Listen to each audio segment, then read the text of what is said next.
As the Lagos-Agege road gets the attention of the government once again, residents of Olonibe Street want to see the issue of flooding in their locality addressed. It's a bumpy ride plying the Lagos-Agege motor road, one road that will play a major alternative route to traffic with the partial closure of the Third Mainland Bridge.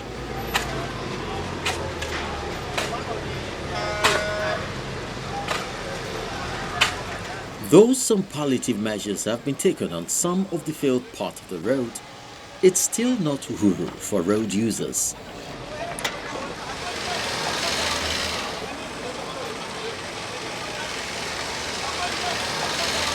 As at the time of our visit, a major desilting of the drainage system was ongoing.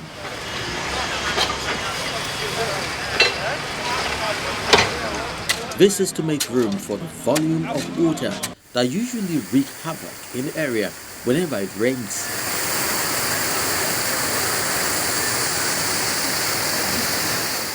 However, the debris are left uncarted, leaving room for a quick return to where they came should there be any rainfall. In the first place, I even thank the Lagos State government for them to have bring the idea of bringing the vehicle, the refuse inside the canal, the sand, everything, by bringing it out. But at the same time, once they are doing that, they should at least bring vehicle that will pack all these things away, because immediately rain fall now, everything will go back inside the canal. Another thing is that what I sense about the road itself, let me say, yes, that is the major thing, that is the major problem.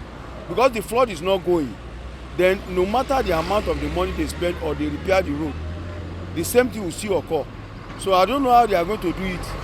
Maybe they will bring out their, what they call it, guy or last man, so that they can be tackling this issue.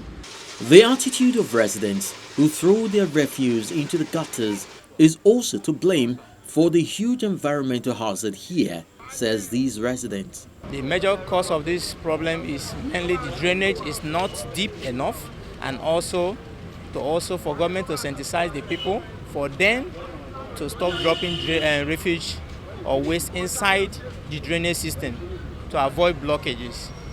If government can help the people or sensitize them, maybe we have a biomass that can generate electricity using waste. They can be collecting, people can be giving money to drop their refuge, which government can use in turn to generate electricity for the area, which will help in general. Because this drainage, even after you remove all the dates inside the drainage, it will still be filled up during the rainfall. Now, everything, you can see the road. They already tried to use equipment to remove all the date inside it, but removing it is not the problem. If there's rainfall, everything goes back to the stage one, and we start battering it again. If there's anything federal government can do in conjunction with Lagos State, let them have something doing. We want them to go and block this gutter from that end of the street. If they can block it, then they divert it to Kobiti. Kobiti is the only street that has two big gutters. All these gutters, they are very, very small gutters. If they can divert, they need to block this one from the end of the street. If they can block it, this gutter will be okay. The drainage at Olonibe Street, which collects water from the canal by the newly constructed rail track, plays an important role in flood control in the area. But some of the residents fault the design. They claim it has become too small for the volume of water coming from other connected access, which explains why the Agege road gets eroded fast. Almost 1.5 years now that they started constructing this very new railway project. Affected this volume of water to the street. It was little water before. Immediately they start constructing the new structure. They open it wider to our street. That's where the problem. It was, let me say, a year and a half now. All the residents cannot sleep whenever it's raining. We are facing serious problems. An eyewitness video of what becomes of the area whenever it rains explains the ordeal of the people and impact on infrastructure. As you can see, if I don't stand very well, one can easily fall down in this erosion. Despite the fact that the rain is already stopped. The rain has already stopped.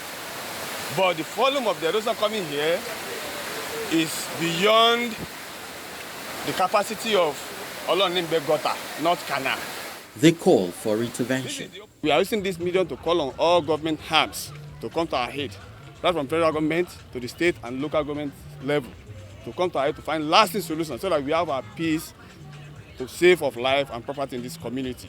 As the Agege Motor Road gets the attention of the government once again, after a series of maintenance work done in the past, it will make a lot of meaning if the root cause of the constant breakdown of the road is addressed, including blocked drains. The people too hold themselves a duty to protect the environment by not clogging the gutters with refuse. Meanwhile, the Pensilma Bridge is taking shape as work is intensified on the project. Men and machine are on site ensuring there is no lagging behind anymore.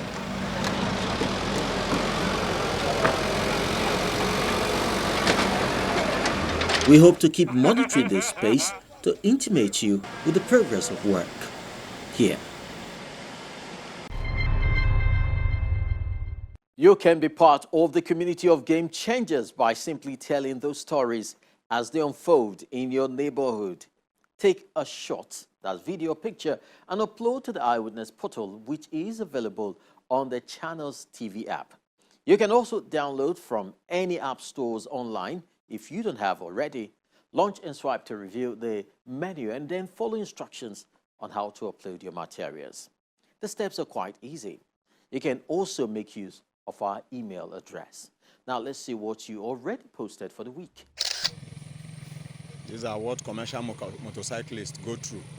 From Celestine Modi in Asaba comes this video of the bad state of Asaba Ugbolu Illah Road, Delta State. Our eyewitness says the road has deteriorated to a sorry state which traumatizes road users.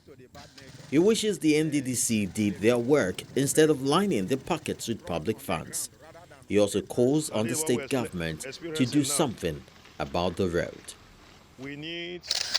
Next is this set of photos coming from Magodo GRA, Lagos State, of a building project allegedly violating the Lagos State Building Regulation Code, which stipulates that the setbacks for residential buildings in areas other than Lagos' traditional core areas shall be a minimum of 6 meters and 3 meters airspace on all sides and the rear of the building. Our eyewitness says the alleged infraction on number 17 Ishola Solomon Street, Magodo GRA Phase 2, and number 13 and 15 Samuel Edosa Street is still ongoing despite a stop work order by the Lagos State Physical Planning Ministry. He wants the relevant authority to please step in. These photos show what our eyewitness claimed was an invasion of the Idumuje Ugboko community by law enforcement agents to effect the arrest of some innocent citizens based on false information. He also claims that their king and people have been traumatized since 2015 by an individual who is hell-bent on acquiring people's land by force for a non-existent university. He calls on the relevant authority to please help them out.